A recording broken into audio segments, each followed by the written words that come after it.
you watched the previous episode on Absurdity Observer, you know that I mentioned that there was no good news tidbits, unfortunately, in the September issue of Druthers. This happens occasionally. I'm not sure why. I'm guessing that they need to compile it because there's a lot of bad news out there compared to good news. There's lots of good news. It's just, it needs to be found. It needs to be sought out. People just feed on the whole doom and gloom thing in an unhealthy way, I would say. And what I thought I would do instead is I would like to honor one writer in particular that I've had the great pleasure of reaching out to through email several months ago now. It's been quite some time since we've spoken, but Bev McDonald. I love her articles. She just has a way with words. She has a way of summarizing and phrasing things that really it resonates with me, and I'm sure with a lot of people. So I thought, and her messages are more often than not positive. So I figured this could substitute as a good news tidbits, is just going over some of Bev's articles, and they're wonderful, and hopefully you'll see why they're so great once we go through one of them. So I went through the September issue. I didn't see anything from Bev there, but I did find one in the August issue, and it's entitled Echoes of Wisdom. So I'm just going to read through this, and I think you'll get a sense for why I'm a fan of her work. So this is by Beverley Dujay-Macdonald. Again, it's called Echoes of Wisdom. I'll try to do you justice as much as possible, Bev, but thank you again for your wonderful articles. They mean a lot to me, and I'm sure a lot of people feel the same way. She's got some awesome quotes here from many, many big names. We'll go through them one at a time. So maybe we'll make this a regular thing. When there is no good news tidbits in the Druthers newspaper, I honestly hope that there are. I hope the October has, preferably, I'd like to see it be a full page. If there could be a full page of good news tidbits, that would be fantastic. But I'm also a realist in that sometimes that's not going to happen. So when there are no good news tidbits, we'll refer back to Bev McDonald's work because it's so inspiring and so uplifting. All right, here we go. Wisdom is revealed in every generation, but its light is often viewed as philosophical jargon, and its great seers are seldom mentioned in the literature of teaching materials within our mainstream educational systems. So true. These great voices of time gone by, some silenced by authority, their books burned to destroy opposition, and some disgraced by those who fear the light, are voices that still shout truth today. The following quotes from great seers, and I love how she uses the word seer because that's exactly what they are, were written in a book by Michael Haggis, The Cult of Having versus the City of Being. Interesting. If you are reading this Druthers newspaper, then this same wisdom resides in you. May it be our generation that shouts out our own voices of truth, and by our good actions may we uncover the echoes of wisdom that speak to free our planet from darkness and bring it back to the light. So well phrased. And here's the first quote by Adam Smith. All for ourselves and nothing for other people seems in every age of the world to have been the vile maxim of the masters of mankind. I would add the would-be masters of mankind. I'm very careful with my words now. I don't use the term powers that be. I use the term powers that wish to be. Because by saying anything else, we're giving them undue power where they don't deserve or need any. Anyway, there are way better, way greater minds here in these quotes than I. This one is Green Myth on the Iron Age. As the generations pass, they grow worse. A time will come when they have grown so wicked that they will worship power. Might will be the right to them, and reverence for the good will cease to be. At last, when no man is angry any more at wrongdoings, or feels shame in the presence of the miserable, Zeus will destroy them too. And yet, even then, something might be done, if only the common people would rise and put down rulers that oppress people. Exactly what I was saying in the last Let's Read Druthers. In the Absurdity Observer, I was calling, imploring, please, people, come together and let's stop these atrocities, this evil in the world, this darkness. It's up to us, the bearers of light, to stand up for ourselves and stand up for our friends and our families and our businesses. Here's one by Edmund Burke. All it takes for evil to flourish is for good people to do nothing. Speaking to that same point again. Got to do something. You know something's wrong, you got to do something about it. In good conscience, someone with a pure heart, with a good heart, can't just walk away. You can't. It's impossible. You have to do something. Even if it means, look at the heroic actions of so many people that put their own lives in danger to save somebody else. How could someone bring themselves to do that for a perfect stranger? This is what we're talking about here. But if we all did that together, boy, we'd have a hell of a better world, that's for sure. This one is by Pierre-Joseph Proudhon. I don't know if that's a typo or not. Could be Proudhorn. I apologize if it's actually Proudhon. The greater a man's ignorance, the more implicit his obedience, the more absolute his confidence in his leader. Let's read that one again. The greater a man's ignorance, the more implicit his obedience, the more absolute his confidence in his leader. One more time. The greater a man's ignorance, the more implicit his obedience, the more absolute his confidence in his leader. Got it. Yeah. But if we were our own leader, if we were listening to our own spirits, our own souls, we wouldn't need anyone in this position of would-be parent, right? The nannies of the state that wish to parent us because we're not capable of thinking for ourselves wouldn't exist, because we would be seeking wisdom within ourselves and our ancestors, and again, our friends and family. That's all we need. This one is by A.A. Lipscomb. If a nation expects to be ignorant and free in a state of civilization, it expects what never was and never will be. Quite profound, that one. Yeah. Can't be ignorant and in a free society, that those things don't work together. Here's one by Mark Twain. Education consists mainly in what we have unlearned. I like that. That's worth saying again. Education consists mainly in what we have unlearned. Very provocative, that one. I like that one. Here's a quote by Octave Mirbeau, and I apologize if I massacre these names in the pronunciation. Octave Mirbeau. You're obliged to pretend respect for people in institutions you think absurd. Here's back to that same point again. You're obliged to pretend respect for people and institutions you think absurd.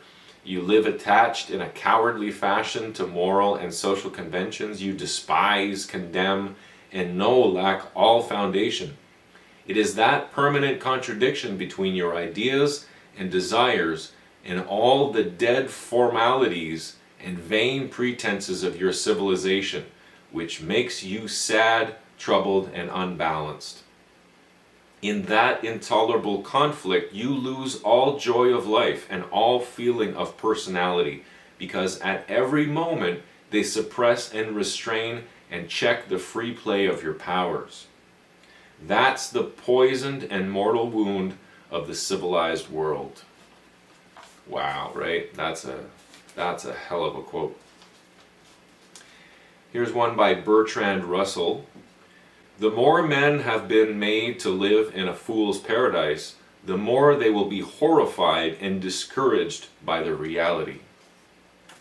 So true. So very true.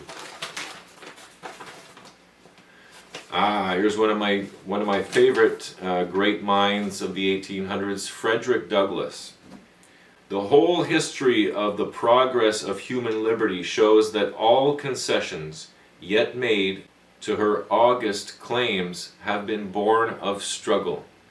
If there is no struggle, there is no progress. Those who profess to favor freedom yet deprecate agitation are men who want crops without plowing up the ground. They want rain without thunder and lightning. They want the ocean without the awful roar of its many waters. Power concedes nothing without a demand. It never did, and it never will. That's an important, he makes a great point here, is that it's not enough to ask, it's certainly not enough to ask for permission. We must demand. It's such a powerful word on the law side, and equally as powerful on the legal side. A demand is pretty much the highest ask. It's not even an ask. It's a demand. A demand. And it sounds silly to say a demand is a demand, but we know what a demand means. We're not taking any second best here. We demand the best. We demand justice. We demand our rights to be recognized. Brings up a great point there.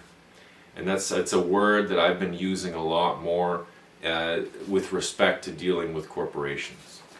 I demand that you cease and desist this activity immediately. It's powerful. And it's binding. Noam Chomsky. The core of the anarchist tradition is that power is always illegitimate unless it proves itself to be legitimate. So the burden of proof is always on those who claim that some authoritarian, hierarchic relation is legitimate.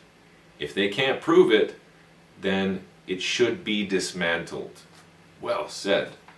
Can you ever prove it? Well, it's a heavy burden of proof to bear, but I think sometimes you can bear it. But the question that always should be asked uppermost in our mind is, why should I accept it? It's the responsibility of those who exercise power to show that somehow it's legitimate. It's not the responsibility of anyone else to show it's illegitimate. To show that it's illegitimate. It's illegitimate by assumption. If it's a relation of authority among human beings, which places some above others, that's illegitimate by assumption. Unless you can give a strong argument to show that it's right, you've lost. Brilliantly stated there. Noam Chomsky, delicious. I love it. Here's one by Edward Herman. In each country, a web of myths evolves that allows the loyal citizenry to feel good about their nation, that depicts it and its people as generous, progressive, decent to a fault in its international behavior. People who question these myths, whether myths about a beneficent past or the myths currently employed to put today's actions and policies in a favorable light, are thus highly offensive to good taste and basic feelings of right and wrong.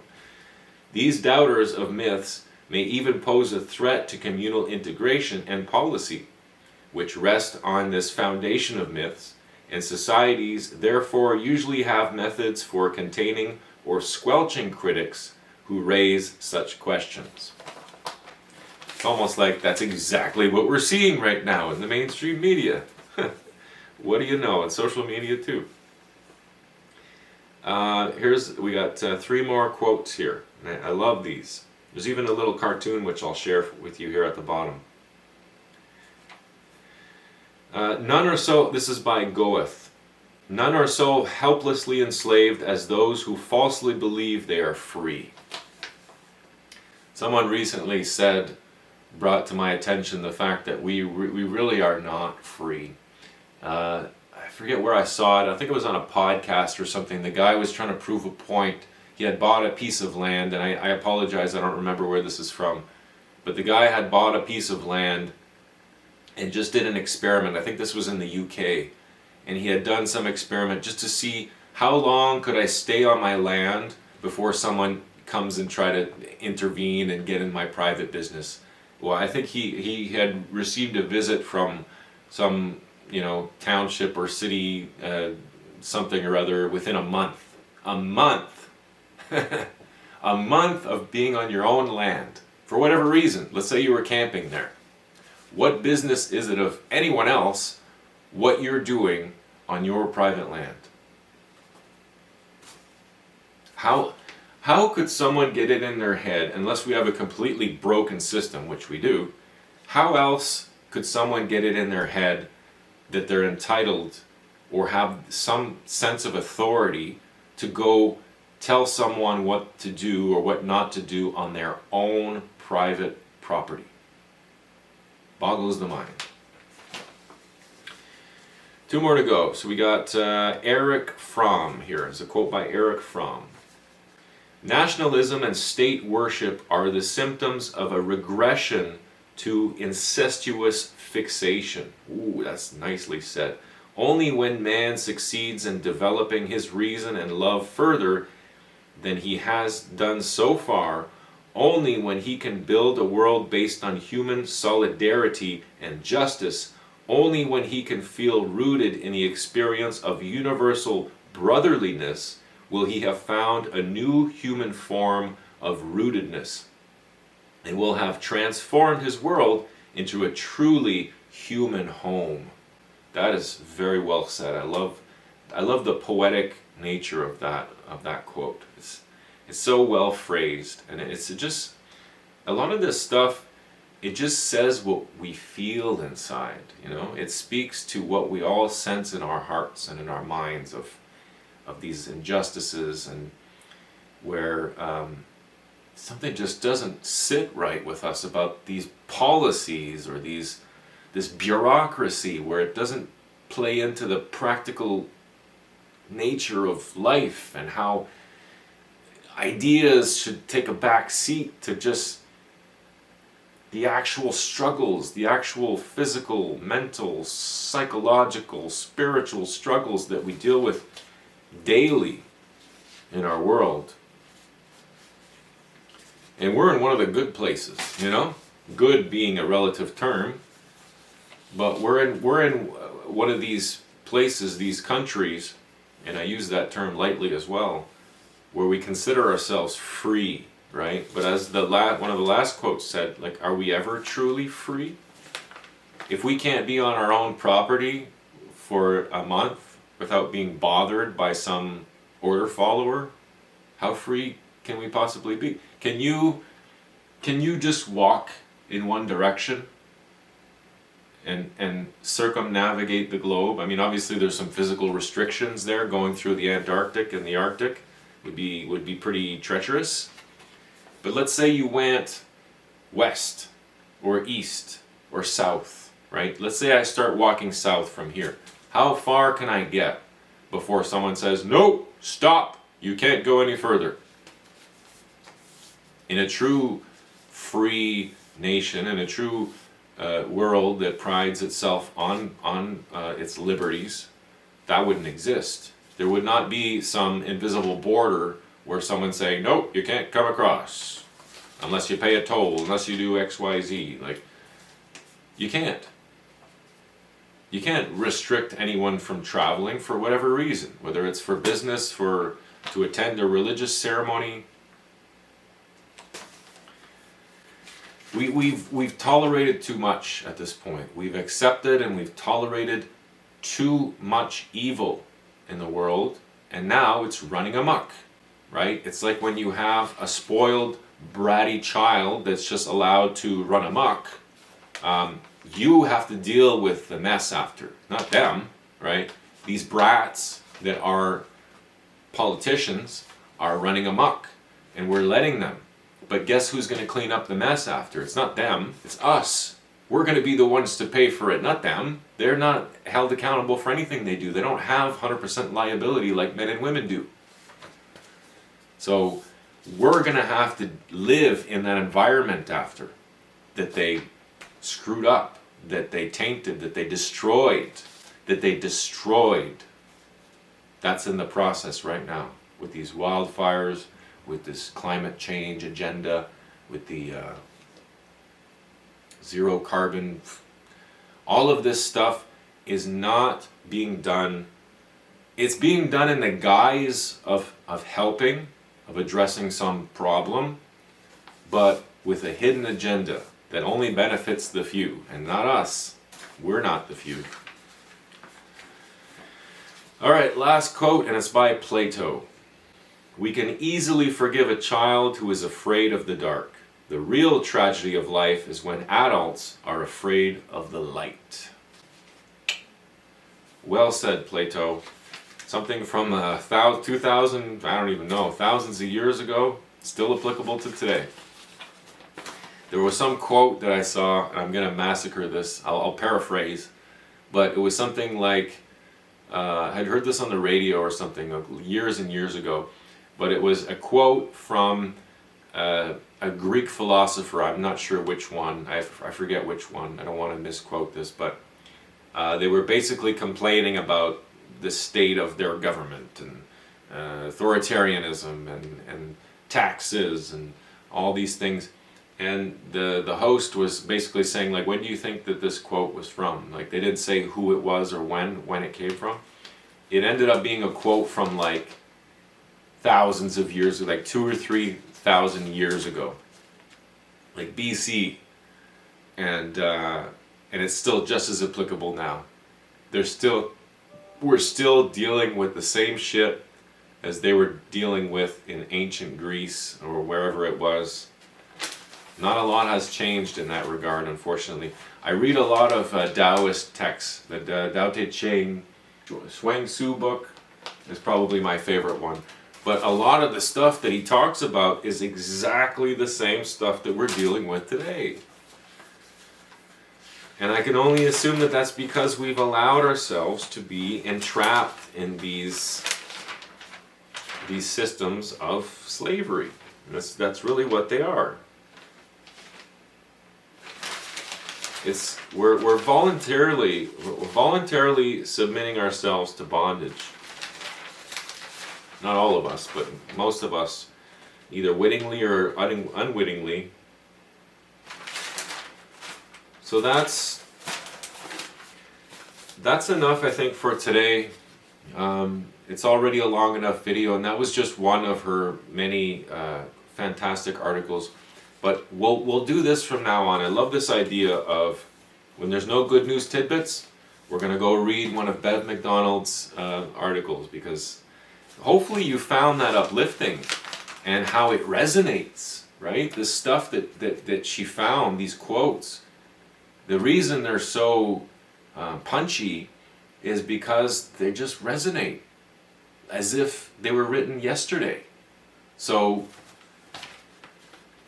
that really illustrates to me the almost like a stasis. We're stuck here, right? And we're going to keep being stuck here so long as we allow ourselves to be played in this way, allow ourselves to be enslaved, allow ourselves to be told what to do, and allow our property to be administered by someone else that doesn't have a vested interest in it, that's not taking on all the liabilities, that just wants all the benefits without putting in any of the work. Perfect example is the township here. They're after us for property taxes. And I'm fighting it this time because I'm like, my grandfather built this house with his own hands. He put in all the money. for the resources, for the materials to build this place. Him and my uncle built it from scratch, from the ground up. And now I'm living here. And I had to go in debt by hundreds of thousands of dollars to buy this place, so that my grandfather could get something back for his years of efforts and renovations and just everything he's put into the land and to the house here. What has the township done for me? What has the county done for me? What has the county done for this place? Have they come over here and worked? Have they put their blood, sweat, and tears into this land like we have? No, they haven't. So they want me to give them $3,000 something per year, and they're going to keep charging me interest. And every time they send me a reminder letter, I send one right back of how much they owe me. They owe me over $100,000 in silver now, right? And we're going to keep going back and forth. If they dare put a lien on this property, I'm going to put a lien on their property, right? Because at some point or another, someone, some actual human being, a man or a woman, has to sign off on this to say, I'm okay with you going to rob, this person, or to administrate their property without their consent, right? And she had the gall, this lady over at the township, to say something along the lines of, in a free and democratic society. She started one of her sentences that way. Really? Because in a free and democratic society, representation is voluntary.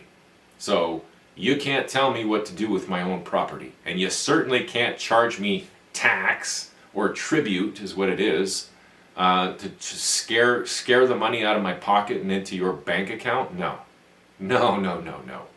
And I might lose this battle. I might win, I might lose. Maybe we'll get them caught up in paperwork or whatever it is indefinitely. Whatever the outcome is, it's not going to change my my duty to defend myself as a free man on this land. I belong here, right? I was born not far from here. This was my second home, this place. So I'm going to do everything within my power to defend it. This is my land, in an ownership sort of way. And in reality, nobody owns any part of the planet, right? And the Native Americans remind us of this all the time, that nobody actually owns the earth. When you die, you can't take anything with you, including your chunk of the earth. But there should be a piece of the earth, a property, that you're liable for, but also that you receive the benefits for, that you're the beneficiary for.